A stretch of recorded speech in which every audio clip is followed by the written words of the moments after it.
Okay, so now that we have it drawn out, we need to observe and add color. I like to use a combination of crayons and marker for texture. So now this flamingo is facing the left and mine is facing the right, but I can still look at this for color because I like all the different tones and values in there. So I see a lot of orange, pink, maybe even some red in the darker areas of the orange, some red orange. So I'm going to just observe where it's darker. So like the outside of the, ooh, that's an interesting color. The outside of the flamingo's neck. Now you can either push a little bit, add a little bit of force to make darker areas, and pull a little bit away to make lighter areas. So using force to shade. Or you can just switch to your darker supply, darker marker. I feel like that's a little bit too much red. I'm going to go back to the orange.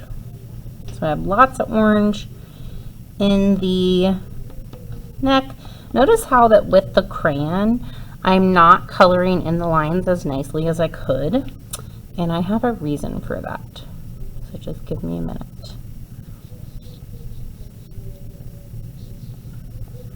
Observing the lines and texture that's in the tail and the wing area here. So I'm going to just add some of those lines for texture. Now that's a lot of orange. I observe more pink, so I'm just going to go straight on top with the pink,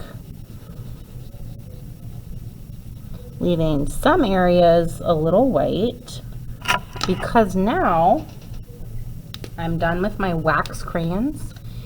Remember that wax does not like water, so the marker goes in the cracks. Or should I say, markers don't like wax, so they go in the cracks. And this is where I would start cleaning up my lines, my outlines, with that marker.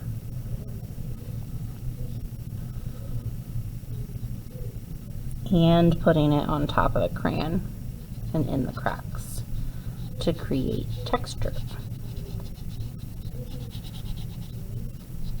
Beautiful. Look at all of those different hues that we have of pink and red orange and orange. Also, I noticed that the legs are pink, so I'm going to trace those.